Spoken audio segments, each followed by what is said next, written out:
suburbs. Almost as much written about as Madison Avenue. And just as much in need of reflection. Like Madison Avenue, life in the suburbs has its good moments and others not so good. Oh, no! Oh. Discouraged? Disgruntled?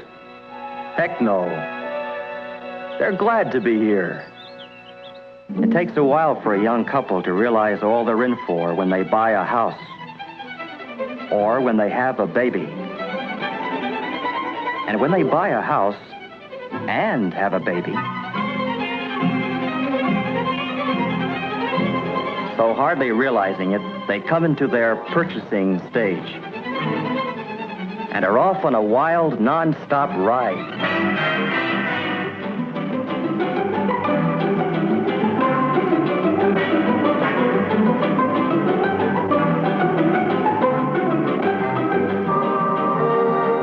It's a happy-go-spending world, reflected in the windows of the suburban shopping centers where they go to buy.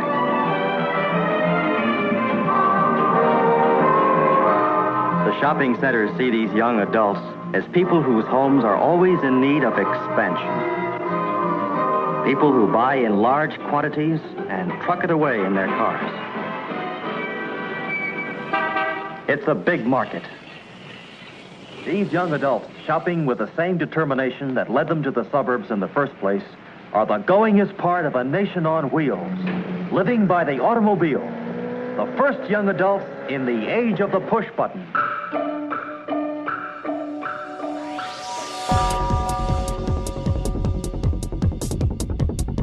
Americans, by and large, love suburbia. It has promised space, affordability, convenience, family life, and upward mobility. After half a century of constant development, more than half our population has moved here. And as the population of suburban sprawl has exploded, so too the suburban way of life has become embedded in the American consciousness.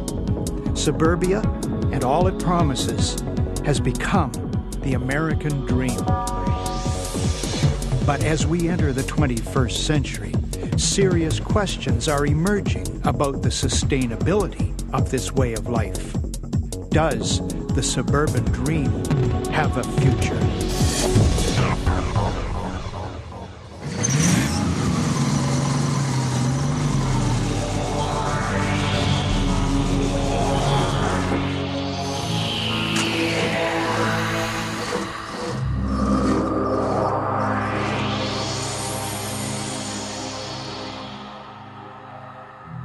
The whole suburban project, I think, can be summarized pretty succinctly as the greatest misallocation of resources in the history of the world. America took all of its post-war wealth and invested it in a living arrangement that has no future. The basic cause of it all is the end of cheap and abundant energy.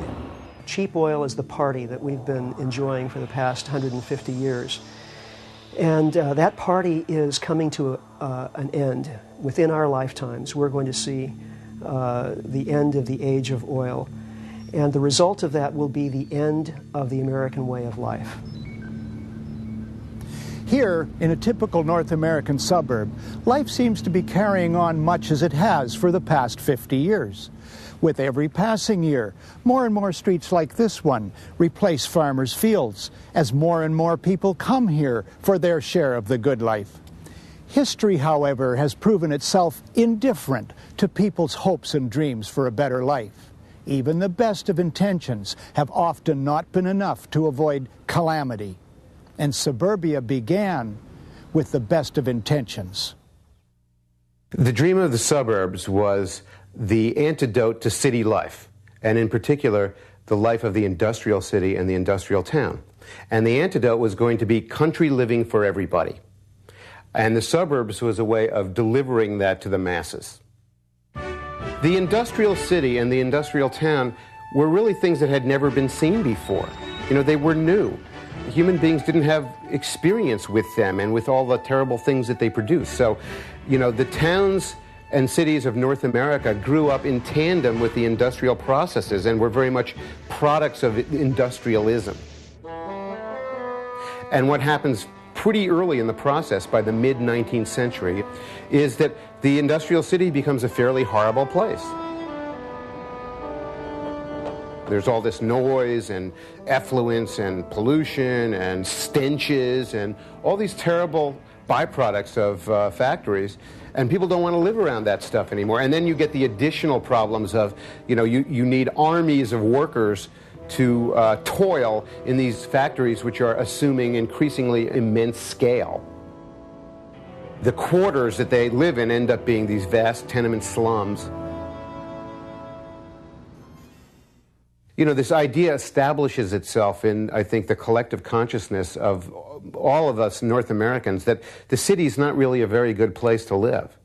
And what is the alternative? Well, there's the city and there's the country. Certainly the first suburbs in the late 19th century enabled the better off upper middle class to get away from these moiling and toiling workers and all their vulgar worker culture of the cities. In the 1870s and 80s and 90s, you get the first template, which is the suburb based on the idea of the manor in a park, you know, the estate in a park. And these are subdivisions like Llewellyn Park in New Jersey and Riverside, 9 miles outside the Chicago Loop, which are basically large Victorian villas deployed in a park-like setting. You know, in the beginning, there must have been elements of it that were lovely, because the first people who were moving out there were pretty well off. And they were moving to real countryside. There were no Kmarts in 1897. Then in the late 19th, early 20th century, before World War I, you get something quite different. You get the streetcar suburb, which is based on this idea of the streetcar lines now leaving the city, and these new suburbs, which are still fairly civic in their physical design. And there were these stops, and each one of these stops created a beautiful little main street and smaller, higher density housing, cottages, bungalows nearby, all very walkable in the most traditional sense. And they are some of the most wonderful neighborhoods in America. They're just outside the central cities.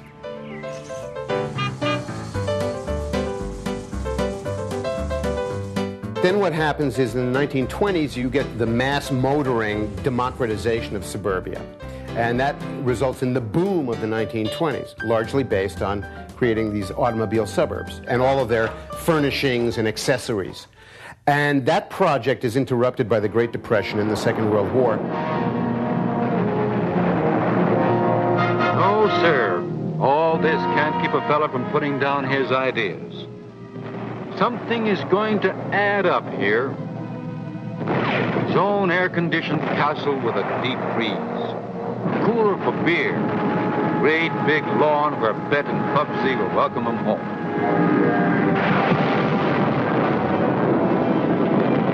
Veterans Emergency Housing Program is launched to help solve the housing emergency in hundreds of cities.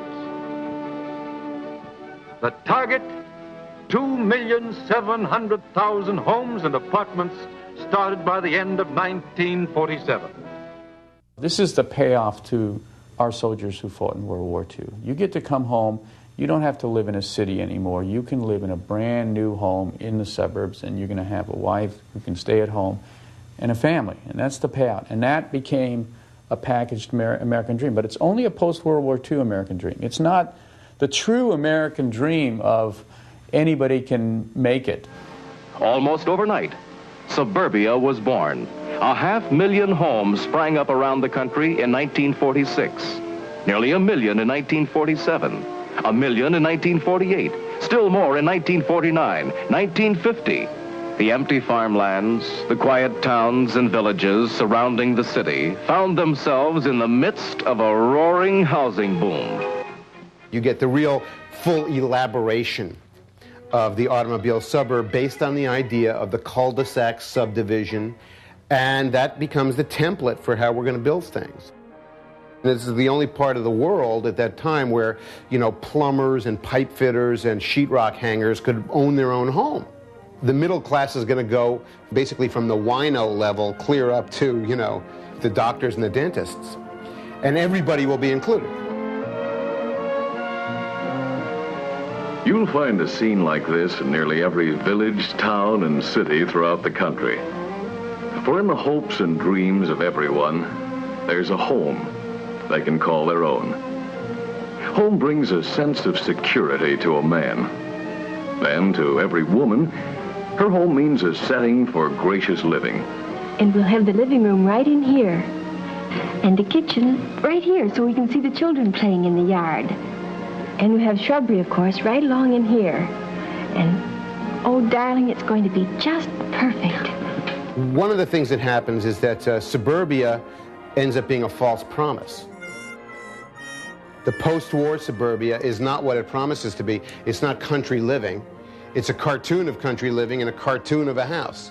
You know, it has none of the real amenities of country life, no connection with real organic systems of other living things, you know, rivers, forests, fields, agriculture, none of that. You know, you just get a lawn, you know, which is an industrial produced artifact. So it has none of the amenities of country life, and it has none of the amenities of the town.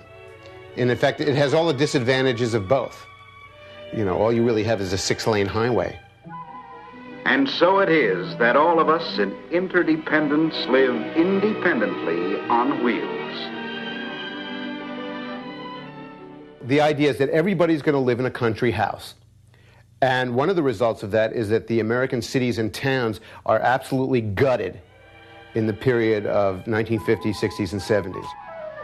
Increasingly, we are seeing large-scale demolition as the first step in building modern cities. Getting needed space in our cities for modern structures is the only way to meet the competitive force of growing suburban strength. Often, the substance of our urban structures is such as to resist the power of the demolition hammer. From now on, we shall be seeing much demolition, the first step in making our cities better places to work, better places to live. It will take great effort and real leadership, but as a people, we can do the jobs.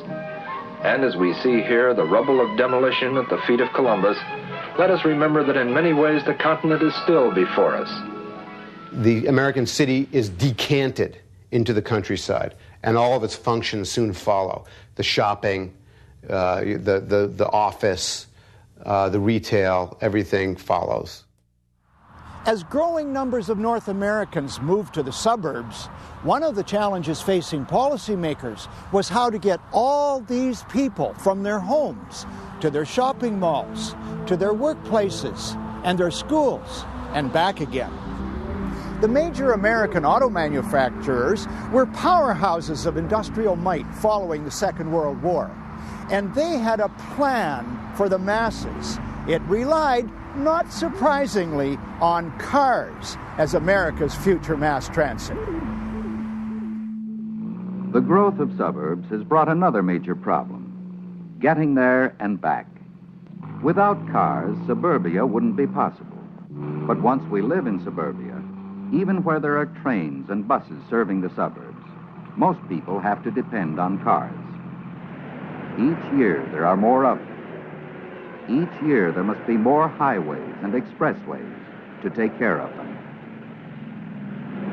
Originally, the suburbs were places that developers actually paid for light rail systems and streetcars to go to in order to make the land viable, places to live. GM and Firestone and I think Standard Oil were actually convicted of conspiring to destroy the light rail systems across the United States. They literally bought them up and tore them out so that they could sell GM buses with Firestone wheels run with Standard Oil. Simultaneously, you had the Federal Highway Program. A Better Highways contest was recently conducted. Purpose? Arouse nationwide thinking on how to plan and pay for the safe and adequate highways we need. Highway experts wrote essays.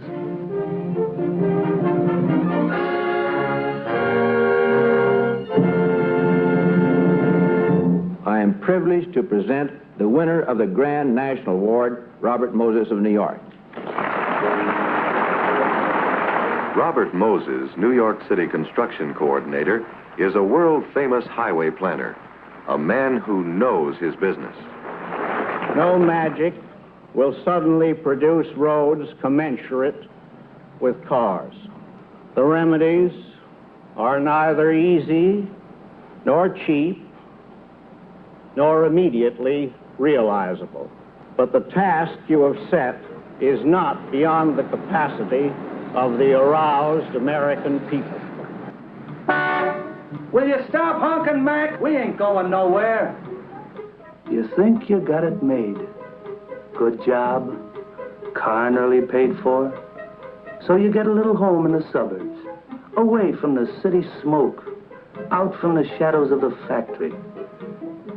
Raise a few kids, some flowers and vegetables. The big dream coming true. There is this specific American dream that got packaged and sold and subsidized, highly, highly subsidized. So subsidized that to continue it, it is a deep question of whether we can afford to continue that level of subsidy, and it is unsustainable. The interstate highways have become continuous bands of suburban development. You could go from Maine to Florida on Interstate 95 and never see open countryside. It's become a continuous city. And the density of population in those areas is extremely low. It's not economic to build railroads, or even bus lines are uneconomic in those vast areas of sprawl because population density is so low. The only efficient way to travel is by individual automobile. Distances people drive are quite considerable. 50, 100 miles a day is not unusual for commuters who live in these outer suburban areas. Every county within 50 miles of an interstate highway has shown population growth, and every county outside 50 miles of an interstate highway has declined. This is essentially completely going in the wrong direction. The suburbs wouldn't exist if it weren't for cheap oil. The U.S. is a car culture. The automobile industry started in the U.S., and really the automobile industry got its start here because we were looking for ways to use that cheap oil. The U.S. was awash in oil in the early 20th century. In the 1930s, they were discovering the stuff so fast that oil in Texas was cheaper than drinking water by the carload. The car companies quickly became the engine driving U.S. industry and economic growth.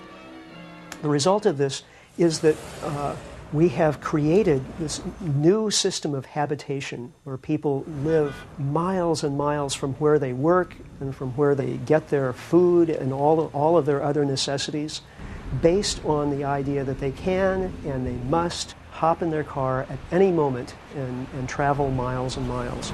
And the only way that works is on the basis of cheap energy. Now we're stuck up a cul-de-sac in a cement SUV with an empty gas tank. Across North America, we arrive in our cars, trucks, and SUVs at gas stations like this. We expect to fill our tanks with gas at prices half those of Europe and much of the rest of the world. We expect endless natural gas to heat our homes, and we expect endless natural gas to generate the increasing amounts of electricity that we consume. Cheap, plentiful, and dependable fossil fuels have made our contemporary life possible. Everything from our trains and buses, our cars and trucks, our heating in the winter months and cooling in the summer, all are dependent on cheap and reliable fossil fuel energy. And there is no other way of life that uses more of this energy than suburbia. It is cheap and abundant fossil fuels that pave, lubricate, and drive the turbo growth of our suburban development.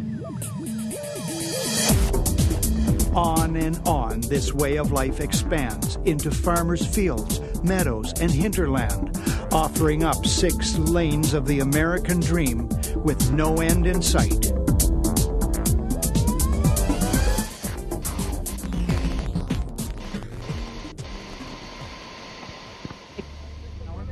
Breaking news. We're getting word now from tons of listeners telling us that the power is out. It appears the entire city is now under a massive power outage. Please stay tuned. Giving us free flashlights and water. Seniors in apartment buildings that they need their air conditioning. Huge lineup, about 40 people. The lights are also out in New York City, Pittsburgh, and Detroit. The fire department showed up about 6 o'clock, rescued people from the elevators. Public meetings are canceled, and a big chunk of Ontario. This massive blackout is affecting as many as 50 million people at the moment. No idea what's happening. It's nuts. I feel like I'm in a depression.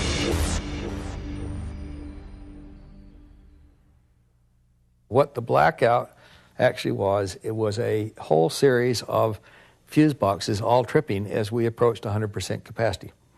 And at the heart of the matter was the fact that we basically had a very mild summer, and on the 14th of August, that was the first day all summer that we were approaching 90-degree temperature at peak, all the way from the eastern shores of Lake Michigan to the Atlantic Ocean, from Toronto, Montreal, Quebec, all the way down to Washington, D.C., Cincinnati, St. Louis. And as we were approaching that, we were clearly getting higher and higher and higher towards the 100% mark because of air conditioning demand. And when are you most vulnerable? You're most vulnerable in peak summer weather between 4 and 5 o'clock in the afternoon. Because A, that's when weather tends to be the hottest. And B, that's when you have all 3 users of electricity online at the same time. Industrial, commercial, and residential. So when did the blackout happen? Ironically, 4/13. The question wasn't the event. The question was, why did we ever allow ourselves to get so near peak capacity that it took just a branch or two to end up denying 57 million people light for several days? Everything in society that we cherish ended when the blackout came. And if that wasn't a fire drill for how important energy actually is, I can't imagine it. But you know what? People didn't get it. It wasn't a yellow light. It was a big red light. And I don't think we basically learned a thing from it. Matthew Simmons is the president and CEO of Simmons & Company in Houston, Texas. It's the world's largest energy investment bank. His clients include the World Bank, Kerr McGee, Halliburton, Bechtel. I mean, he handles the biggest of the big. Matt Simmons was incredibly clear and articulate that, look, folks, we've backed ourselves into the corner. We have committed to natural gas-fired plants. There's really no other alternative. Coal-fired plants are very polluting. Nuclear is way too expensive, and there's too much opposition. And hydroelectric is all used, so we're stuck with gas.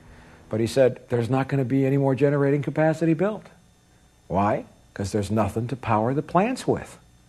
And who, he asked, would take a 1% return on investment, you know, for $150 million investment in a power generating station if they know there's nothing to power the plant and no way to generate any revenue from it? We're coming to rely more and more on natural gas for electricity generation, and natural gas is becoming more scarce. Natural gas is no longer able to be extracted out of the ground at the same colossal rate as it has been to satisfy the enormous hunger and growing demand of North America for natural gas. Once anyone that knows what they're talking about comes to the realization that natural gas supplies are in decline, then you immediately have to jump to the next consequence. We have to grow electricity, or we will not grow our economy. Because I don't think there is any serious economist that could argue that our economy could grow by 2 to 3% per year and keep electricity use flat. Economic growth is predicated upon more electricity. Electricity is predicated upon hydrocarbon energy, period. And Matthew Simmons made a very clear statement. He said future growth is not possible. And for a guy from his background to say that was one of the most, that's like the Catholic Church saying the earth is round before Galileo. Normal for us is using immense amounts of electricity and oil to transport ourselves around. Normal is living in suburbs. Normal is consuming like there's no tomorrow. At some point, we will discover that this normal way of life has come to an end. The 2003 blackout that denied power to 57 million people has been officially blamed on a falling branch and faulty transmission lines. Matthew Simmons believes that deeper causes exist, that North America is reaching the limits of its generating capacity due to short-sighted energy planning and political hubris. The future of electricity generation in America is being committed to a resource now in decline in America, natural gas. If it is conceivable that such gross mismanagement is leading us into an energy crisis, if it is possible that our policymakers and specialists have made such an historic mistake, what other mistakes might they have made? What have we not been told about the future of oil? Most people, when they think about oil, think of when we're going to run out. And really that's the wrong question to ask, because oil in the earth is not like oil, gasoline in the gas tank of your car. When your car runs out of gas, then you know there's a problem. But it doesn't run out until you get to the last drops. But with oil in the earth, it's a very different situation. We can't just pump oil out of the earth at any arbitrary rate. All oil production, whether it's in one oil field or one country or the planet as a whole, always follows a bell curve. When you drill your first well, if the oil's close to the surface under pressure, you get a gusher. You drill more wells, the pressure goes down, the table goes down. But also you're pumping out the light sweet oil, which has risen to the top. The heavier, more expensive oil to refine, the harder to get oil, is obviously way down deep. And you have to start pumping in water or carbon dioxide or natural gas if you've got some around, and to start forcing the oil out, just as is happening in Saudi Arabia. So what you get is this curve. It starts, pulls up quite quickly, you get more and more and more out, then you reach this peak or plateau. When you get to about the halfway point, the rate that you can extract the resource peaks. And after that point, no matter how much effort you put into it, you can't continue extracting the resource at the same rate. The rate of extraction peaks and begins to fall. We're sort of in the middle right now. We're right at the peak. We're at the point where the world is producing the most oil it will ever produce. And we are going to enter the arc of decline very shortly, if not already. It's a little bit unclear whether or not we've actually already entered it. It's one of these phenomena that you only can say that with phenomenal. Yes, we are sure when you look back in a rearview mirror and say, gosh, obviously we peaked, but usually by the time it's clear, it's so far in the past that you're well into a totally different era. And once it goes into that decline, it's a permanent kind of a decline. It might be a bumpy decline, and then you've got yourself a gap between what you want to use and what the supply is. Peaking means categorically that you no longer grow. The effect of crossing over the peak means, in essence, that every barrel of oil that you produce from that moment on will be more expensive. It will require more energy to get out of the ground, and it'll be a lesser quality of oil.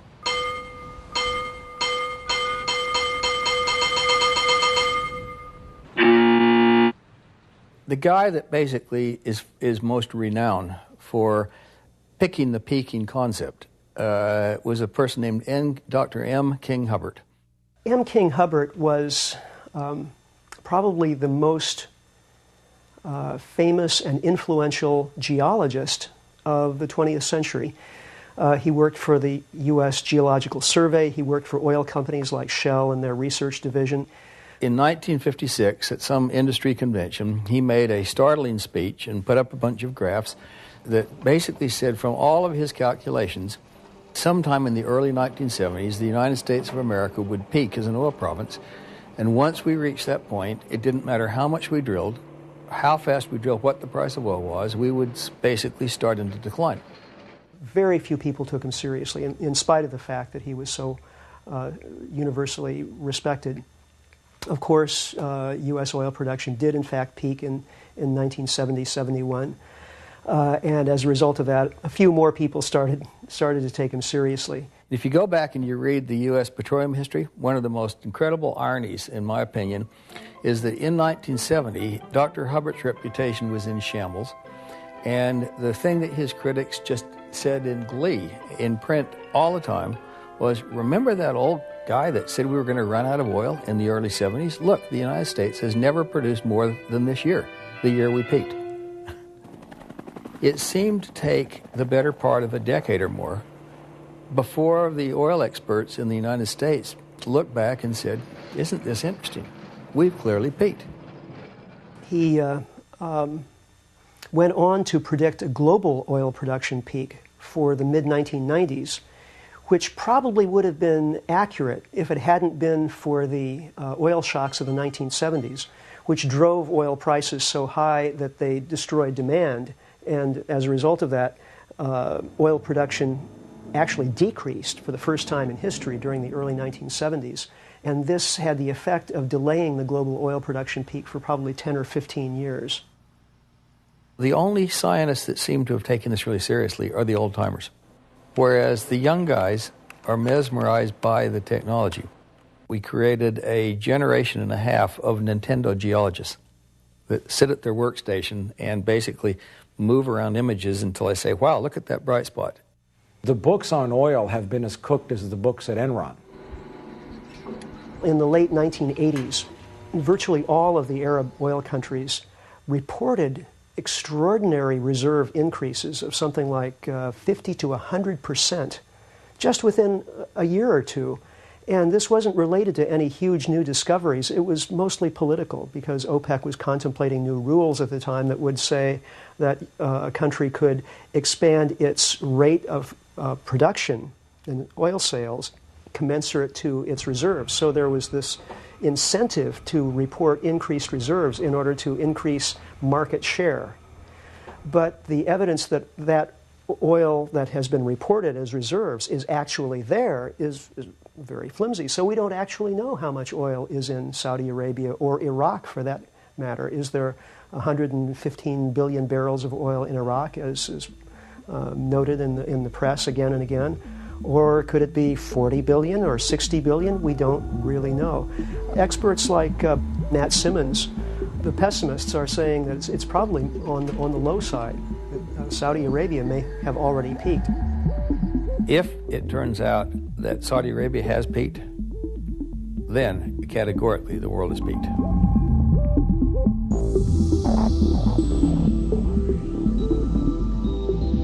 The debate over the peaking of oil on the planet has begun. And for the scientists involved, it is not so much a question of if or how, but when.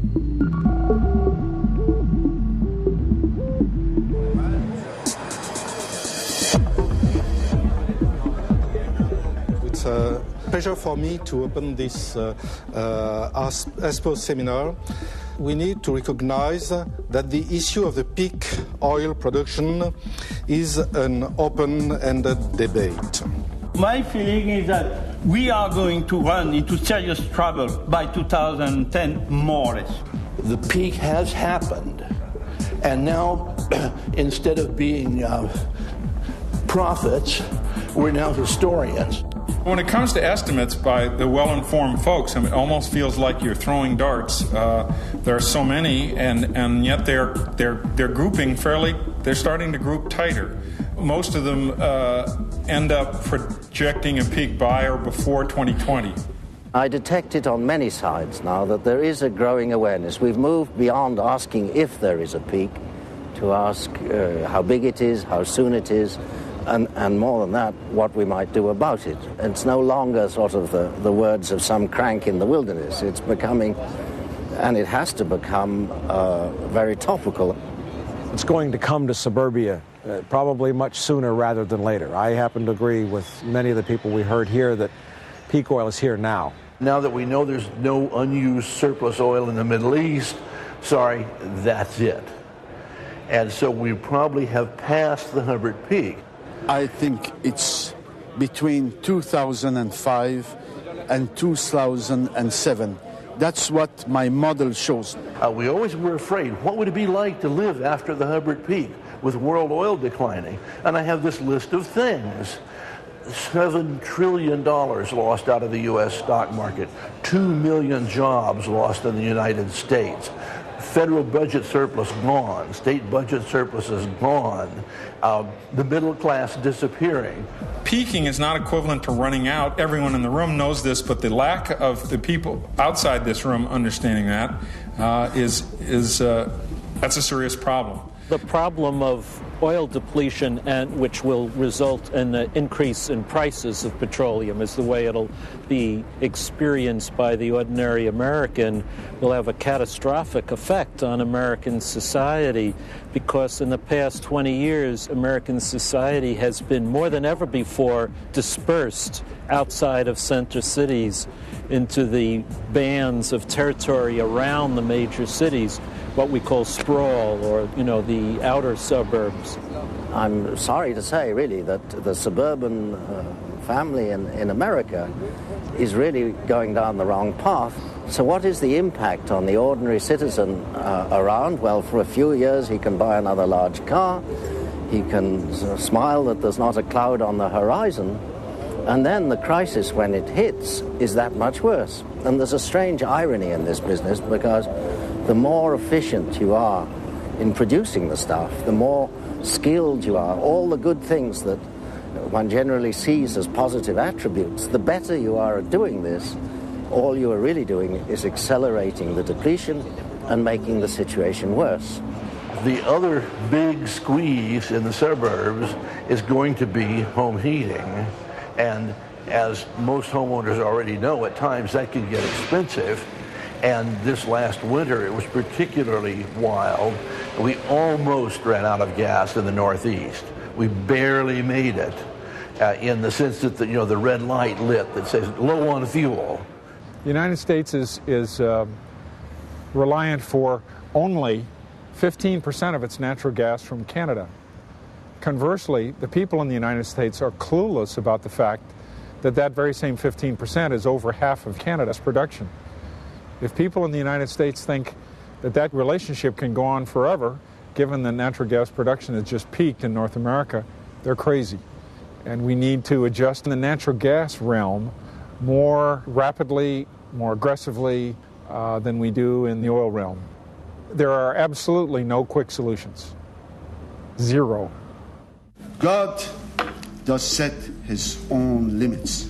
I believe that he likes to test humankind from time to time. And I think the test is going to come very, very soon. The end of cheap oil and gas is coming, but we have all come to take for granted their benefits. Our affluence in North America, our new cars, our suburban lifestyles, all this is dependent on an abundance of cheap oil and gas. What will be the consequences as fossil fuels become more scarce and more expensive?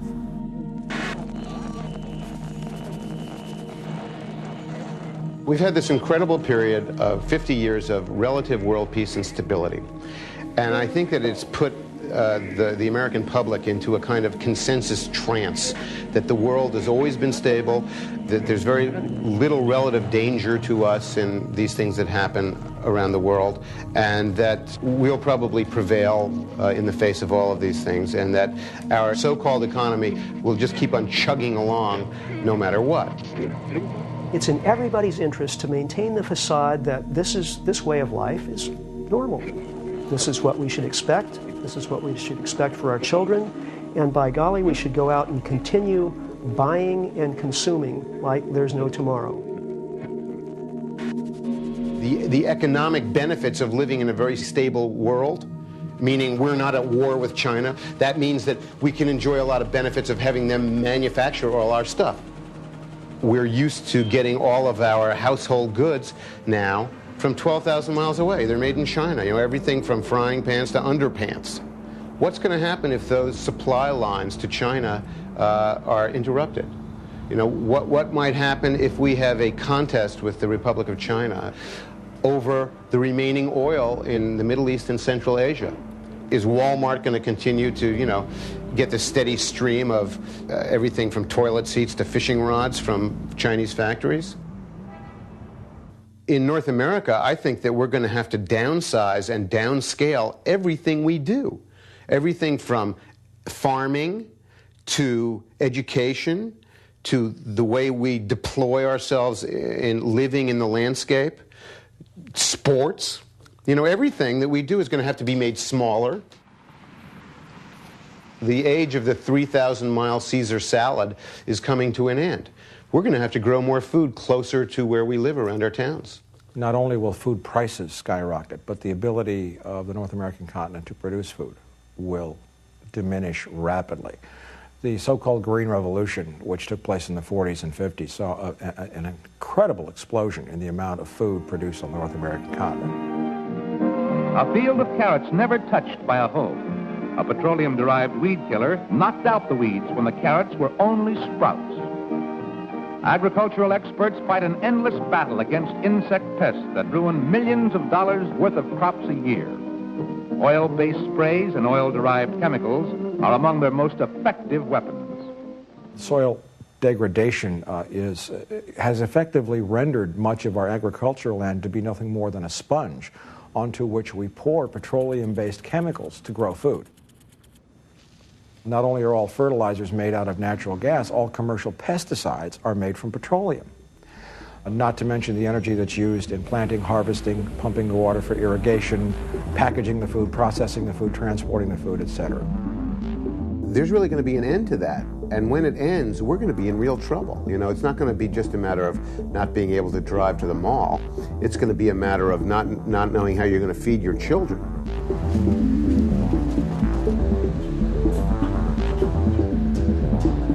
In the U.S. and North America, we consume 10 calories of hydrocarbon energy for every calorie of food we eat, not counting transportation and cooking. That's an enormous, out-of-balance equation. A lot of people, I think, are going to be engaged in the production of food in ways that they can't imagine right now.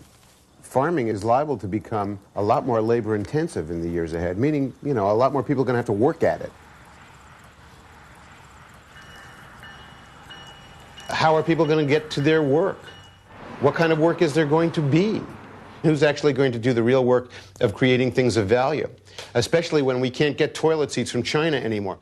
We're going to have to reorganize local and regional networks of economic interdependency, in which local people produce things, sell things, move things around on a much smaller and more local scale. In the United States, we have a railroad system that the Bulgarians would be ashamed of. You know, we desperately are going to need railroad transport for moving people around, for moving goods around, and we don't have that. What we do have is a trucking system which is probably going to become increasingly dysfunctional, especially as the expense mounts of maintaining the tremendous interstate highway system, which costs so much money every year to maintain at what the engineers call a high level of service, which means that the trucks that are delivering things from the Central Valley of California to Toronto don't break their axles while they're bringing those Caesar salads to Toronto.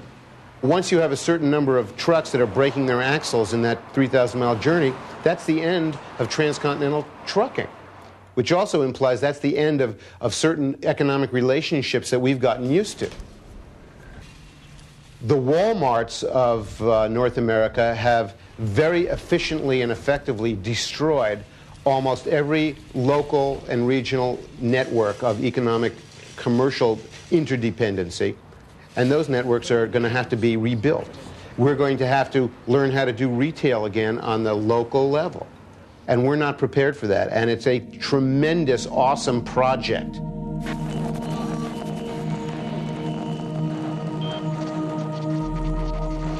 Consequences of global oil peak for the average family may not be immediately apparent. Because energy prices and the economy are so closely intertwined, that would probably result in an economic recession. The underlying direction of events would be toward decreased economic activity because there would be less energy available to fuel economic activity. And people would be wondering why we're in recession after recession and why every recession seems to be a little bit worse than the last one. And it takes longer to get out of it, and then we never quite get out of the recession until finally it would come to the point after a few years where the recession would turn into really an economic depression. And in this case, it will be one that never ends. Those who've been born in or moved to suburbia tend to feel that there's a birthright to the lifestyle they enjoy. There's the 3-car garage, the large lawn, the even larger house. Consumption of resources is just something you take for granted and you pay a bill for monthly. That will change, and that will be a jarring change when it comes. It will feel like an ambush. I think we will see a lot of denial. I think we will see, particularly when imminent natural gas catastrophes happen, when we see natural gas prices go up 10 times in the course of a month by a multiple of 10. And we see gasoline prices go to $4 a gallon. You know, we'll see all these rationales to blame somebody else. Their immediate natural gut reaction will be that they've been gypped by somebody, they've been ripped off by the oil companies. They will smell some kind of conspiracy that somebody's to blame all for this. And when people feel themselves defrauded or conspired against, they often overreact. So you could even see sort of violent scenes around filling stations in suburban America, simply because the unfortunate people have not been properly told. Suburbia has very poor prospects for the future. But unfortunately, so many generations of Americans are now used to it, and it has become so normal that there's going to be a tremendous struggle to maintain it against all the terrible events that are coming down at us. And I think what you'll see is an attempt in North America to maintain the entitlements of suburbia long after the world has made it clear that you just simply can't continue living that way. Oil depletion and the price of oil increase will have a devastating effect on those communities, which will translate into political upheavals, because I think because it is people in these sprawling suburbs who carry a disproportionate weight in American elections. This will create tremendous pressure on politicians to solve the problem somehow by procuring more petroleum some way. I don't think there's a solution to this, but it will create tremendous stress on the political system. I think that Americans will elect maniacs who promise to allow them to keep their McMansions and their housing and their commutes and their suburbs and their big box stores, no matter what what historical events have to say about it. And that's going to produce a lot of political friction. I think probably a lot of violence, probably a threat to our democratic institutions, and it will call into question whether or not we can continue this project of civilization in the context of a democratic republic. You know, I'm not saying that there's going to be a dark age, but I do see a lot of potential for darkness. There's going to be a great scramble out there to get out of the suburbs. There's going to be a sort of fight over the table scraps of the 20th century out there.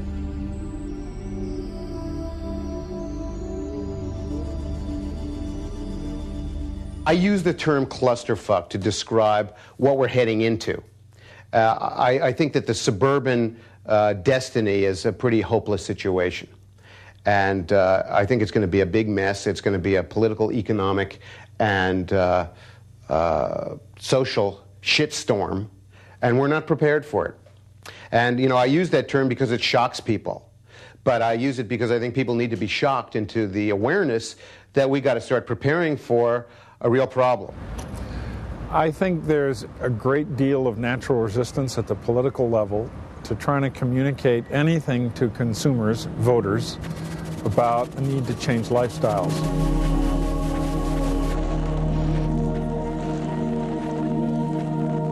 Where's the media in all this? Why is the American public not being clued in or educated or informed? Well, that's really an amazing, baffling mystery. I thought I told you to kill that story. It'll cost us a lot of advertising. If that story goes out, I quit. All right. The media are silent on the subject of depletion, energy resource depletion, because there's no upside for them. If they decide to tell the people of North America that, in fact, we are running out of the very resources that fuel economic growth, well, does that make anybody's stock price go up except for a few tiny niche companies that make solar panels and wind turbines? The major media have been staggeringly irresponsible about this. And, you know, it may be because the attention span of the people in the media is as short as the attention span of the American public. They are the American public, after all, you know. It's just bewildering and mystifying. The hardest thing to accomplish right now is to get America's attention away from, you know, recreational shopping at the mall and Jennifer Lopez and playing computer games and NFL football and NASCAR and all their other current preoccupations. Reality is bad for business. What's good for business is the fantasy. We're happily existing in that bubble of the consensus trance. The idea that everything's okay and everybody agrees that everything's okay. The coming global oil crisis is very, very bad news. Yet the facts of oil depletion have been glaringly absent from the media. Few of us are aware of the extent to which our lives depend on cheap fossil fuels, and we have not been prepared for the shocks the coming crisis will bring. We are a society addicted to oil, and we don't want to hear that it's going to run out.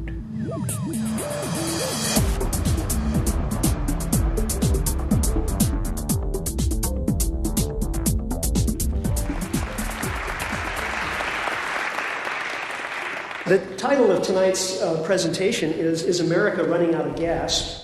We are making decisions now in our lives, and decisions are being made for us that will determine the fate of future generations. We are living in the age of the greatest empire the world has ever seen, and it is an empire of oil. Where is the oil that's left? We've heard it 3 or 4 times tonight. 60% of all the recoverable oil on the planet is in the Persian Gulf. And so comes the Carter Doctrine in 1979, which says that the oil in the Middle East is of strategic importance to the U.S., and we will use our military to defend our access to it. The world is already in a position where we are not fighting over major oil reserves, we're fighting over scraps. Enter the neocons. They have a plan. It's a plan, in fact, for world domination. They make no secret out of it. You can read it in the documents widely available on the internet, including from their own websites, the Project for the New American Century. The domination of the world will first require the domination of the planet's dwindling energy resources. Iraq was intended as the opening act in a general reshaping of the Middle East and Central Asia. We've been told by our president and vice president to expect war for the remainder of our lifetimes. The U.S. would not be in Iraq if that country didn't have oil. The only interest of the U.S. in the Middle East is oil. Certainly from a military standpoint, we are witnessing a sequential war to control the last remaining oil reserves on the planet. That's the war that will not end in our lifetimes.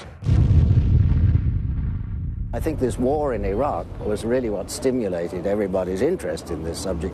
Ironically, it did a bit of good, you could say, in that regard, because people would say, why the hell would you want to invade Iraq unless it had a critical role in oil? And it's now evident these weapons of mass destruction don't exist and never did exist, so there has to be some other reason. The United States must deny any possible competitor on the world stage from controlling the resources. Afghanistan and Iraq are the two opening engagements in what are bound to be a long series of wars and international contests over the remaining oil in the world. And over 60% of that oil is located in places where people don't like us very much. What we're doing now is that, we're expending a lot of money and energy in the direction of securing those overseas oil supplies. Can we control the pipelines and the wellheads and the refineries? I doubt it. All it takes is 5 pounds of plastic explosive in a camel to put down an oil refinery. We're spending $50 billion a year in other countries in the Middle East, Saudi Arabia, Qatar, and so on, already, and then add to that tens of billions of dollars for Iraq. This starts to add up.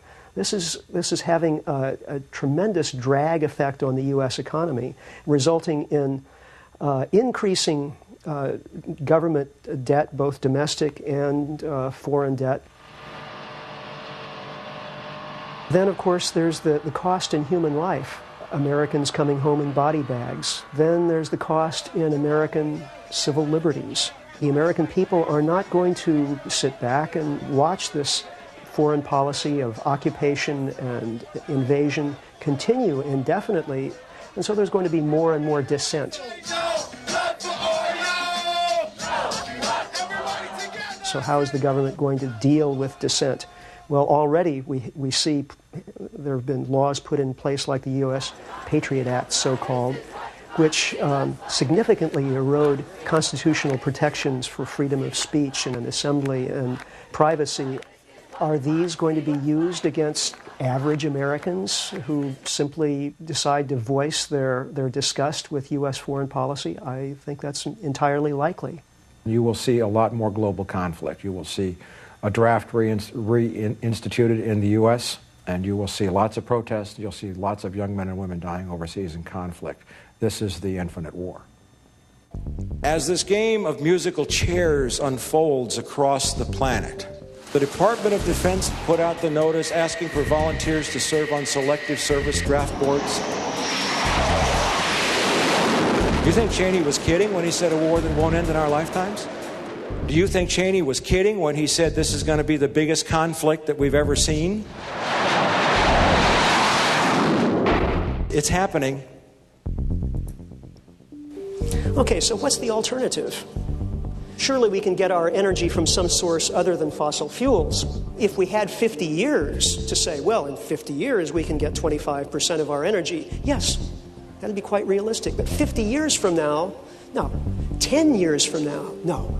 5 years from now, we'll be past the oil production peak and we'll be needing much more than that.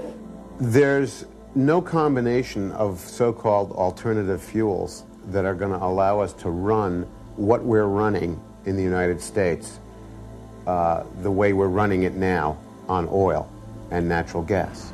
No amount of solar or wind or even nuclear is going to allow us to continue living this way of life. Now, a lot of people think that hydrogen is going to rescue us, and I think hydrogen is an interesting example of a kind of a public delusion, the kind of delusion that arises when people start to feel frightened. And they have reason to be frightened because we don't have a plan B. People need to ask very serious questions about alternative energy before jumping into a lifeboat that they have no idea whether it's going to float or not. And we see a whole bunch of almost hysterical applause for hydrogen. Hydrogen is a joke. It is a myth. We will not have a hydrogen economy. Hydrogen is not a form of energy. It's a form of energy storage. And all hydrogen now is produced from some other substance which requires the input of energy.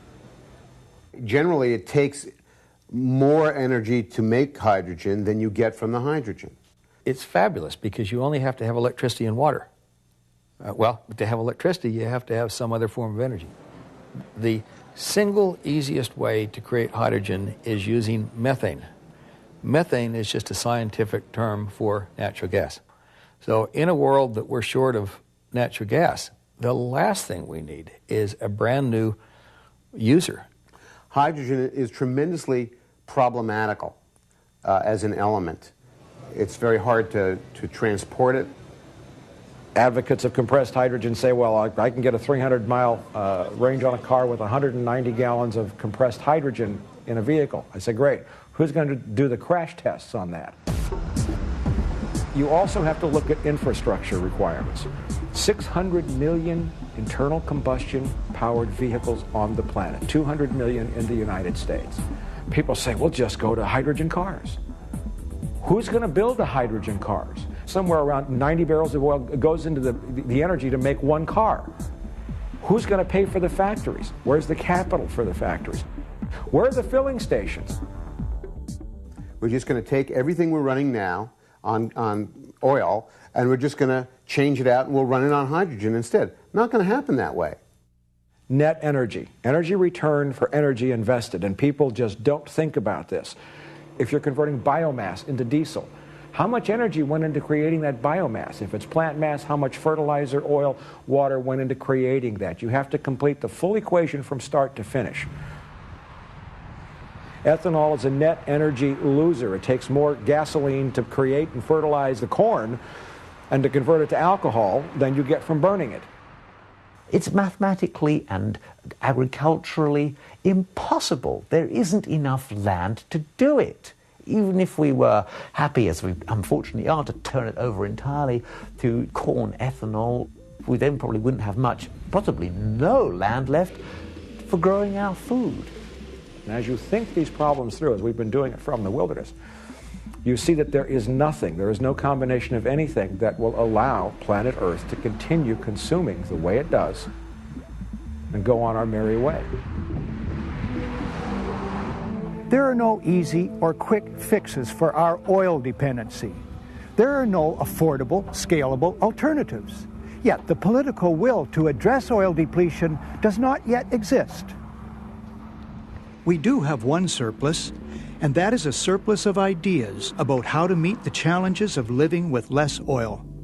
Some of those ideas are coming from a movement called New Urbanism.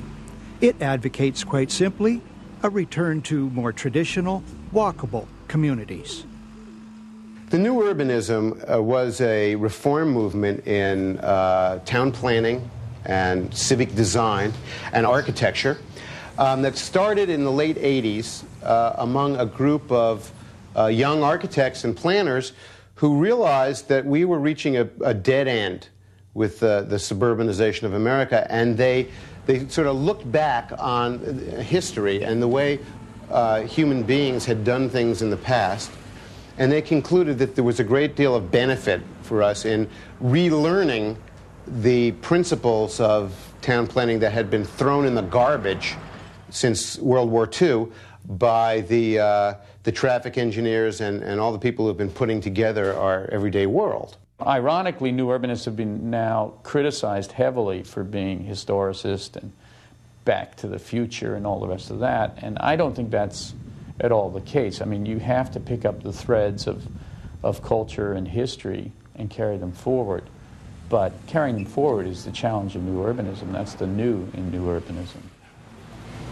First, we have to just revive the idea that the town and the neighborhood and the city can be a wonderful place. And I think the New Urbanists have been very successful in beginning that process. Traditional American town and the great American city were fabulous forms of urbanism. Even though we stole a lot of European architecture, the ultimate form, the classic American grid, both at the city scale and at the village scale, was pretty unique. It's just trashy, the kind of environments that we're creating. When we compare them to what we used to build, it's tragic. The marketing of contemporary suburbia has just become so abstract. You know, it's a dirty secret that none of these places are real places. They're not real communities that have any kind of social networks or economic networks. They're just dormitories on cul-de-sacs. So the marketing of them is strictly, abstract and sentimental, really. The housing developments are always named after the things they destroy. So if it's called Quail Run, it means the quails have all been exterminated. If it's Oak Ridge, it means there's no oaks left. Even people who live in suburbia find it rather easy to ridicule it. So that tells you something about, what the real deep basic awareness is of its shortcomings. It really hasn't delivered what it promised. It's not really real country living. It's kind of a mockery of the idea of country living. Everybody votes against sprawl. They hate strips and subdivisions and all the rest of the garbage that we build. And they love their historic main streets and older neighborhoods that are more diverse and more human scale. The cultural inertia is tremendous. The home builders have certain ways of delivering their product in a cul-de-sac subdivision of McHouses. And they're used to it. They know exactly how to do it. It's still working for them, and they don't want to change. I actually think the trend, especially in housing, is pretty clearly away from traditional subdivisions when people are given a choice. We designed this project in Denver called Stapleton. Stapleton's been redeveloped along New Urbanist lines, and it now sells at a premium of about 25% compared to typical subdivisions in the same region. What that demonstrates to me is that the marketplace really wants more walkable and more diverse neighborhoods. Pretty soon, because of the oil situation in the world, the new urbanism will be the only urbanism. Circumstances are going to compel us to live differently in North America, whether we like SUVs or not. I think it's more important to rest the alternative strategies on the multiplicity of implications rather than trying to be reductionist here and say this is an energy issue.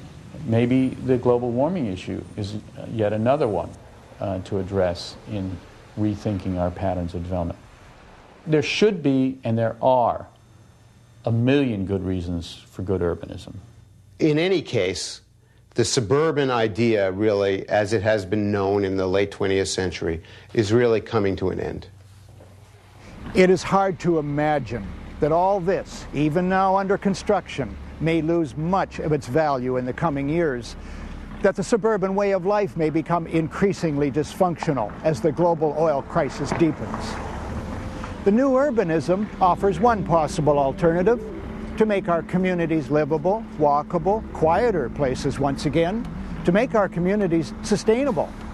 But this initiative may be too little too late for the many who already live here.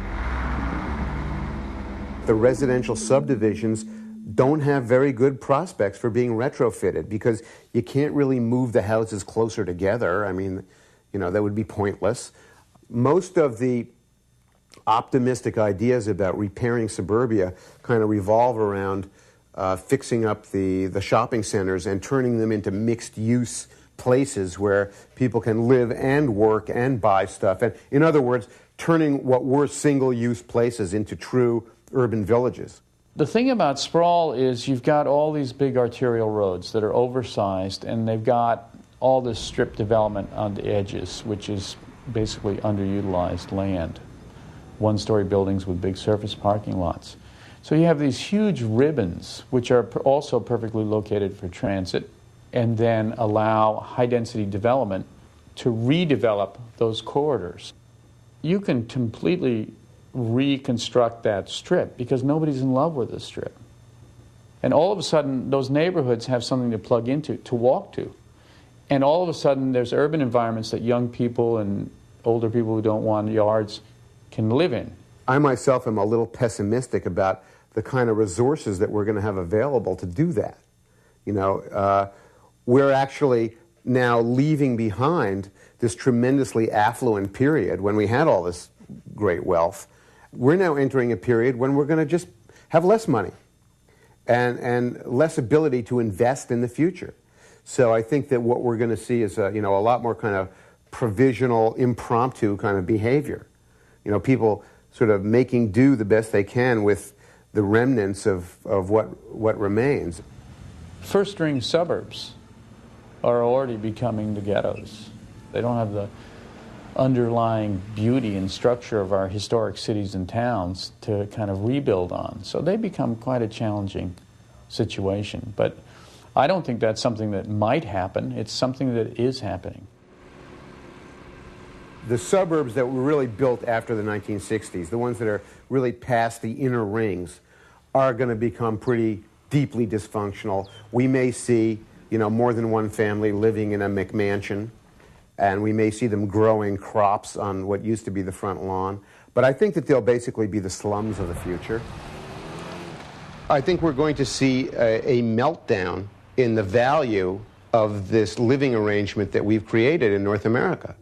This tremendous infrastructure for daily life that is not going to function very well in a world that doesn't have cheap fossil fuel. What will happen to this massive suburban landscape as the crisis deepens? While some believe there exist few prospects for this way of life, others believe there are ways to adapt to the new realities of the 21st century. Great crises, by definition, are problems that got ignored until they were enormous problems. And I think we have a great crisis coming in energy.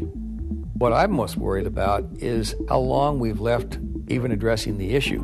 And the longer we ignore the issue, the more painful the problem will become. If you start appreciating how finite and fragile the use of energy is, there's small things that can be done. Can any individual solve the problem? No. It takes a massive collective wake up. The crux of the issue, I think, for most ordinary people is we're going to have to live more locally. And we're going to have to at least prepare mentally to do that. Ask yourself, what kind of job am I going to have in 10 years? I'm thinking about that myself. I'm an author, but I depend on the trade publishing industry to do my thing. The trade publishing industry might not exist in 10 years the way it has been. It's occurred to me that I would start a local newspaper. Luckily, technology has really allowed a lot of people, if they wanted to probably work at home. Find a way to live with fewer car trips, with less driving, becoming less car dependent if you possibly can, because believe me, we're going to have to do that in the future. Start paying attention to how you use energy. Pay attention to the fact that energy costs were too cheap, and they need to be a lot more expensive. One of the most common themes that I've heard, which I really think would be a good outcome of peak oil, is that I'm 52, my parents were raised in the Depression, is that there was a strong sense of neighborhood and a sense of community, that there was a sense of local place that will be an inevitable outcome of peak oil, with a lot of wailing and gnashing of teeth and a lot of tantrum throwing. But I think people will learn how to become neighbors again. That may be a good thing for suburbia. What we will end up doing is creating a lot more localized creation of energy sources, so that if you have an energy problem, it's the problem for your village versus the problem for 1/3 of the United States. Alternative energies are going to be, at best, small lifeboats made available in local communities by people who say, nobody's going to do this for me. We have to do it for ourselves. We have to get solar in our neighborhood to wire our apartment. Right now, we have to spend whatever it takes because the grid's going to go down. We have to find ways to create biodiesel in our own community. This peak oil is going to reverse globalization. Survival will happen from a local basis, and we're going to see local economies. That's the only way the human race is going to survive. Somehow or another, out of all these great problems comes some great ingenuity, and I think that we'll probably look back 20 years from now and say, look at all the new things we developed as we basically got serious about our energy problems. 20 years from now, there will still be oil in the ground. 200 years from now, somebody somewhere will still be pumping it.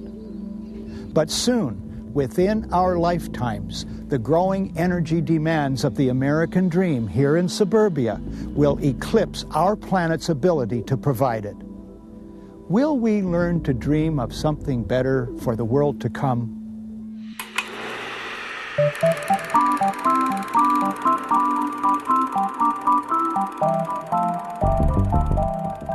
Suburbia started out as this impulse to flee from the city, and it was a pretty successful thing for what it was during the time that we were able to do it, namely the oil age.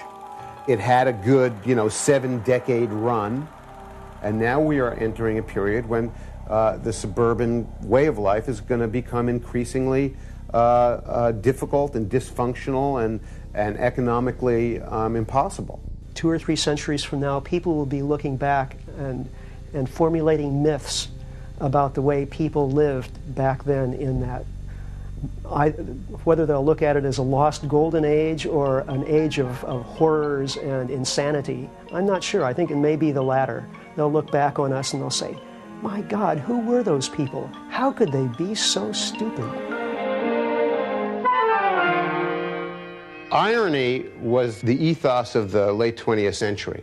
But as we move into the 21st century, we're going to discover that irony is a luxury we can't afford anymore. This stuff isn't just funny. Our lives are going to depend on whether we have an environment that's worth living in and that can actually support the project of civilization. We're not just going to be able to sit back and make fun of it anymore and enjoy it ironically. That part of our history is over. It's time to get serious. But right now, you can ride along with the happy ghost spending, buy it now, young adults of today.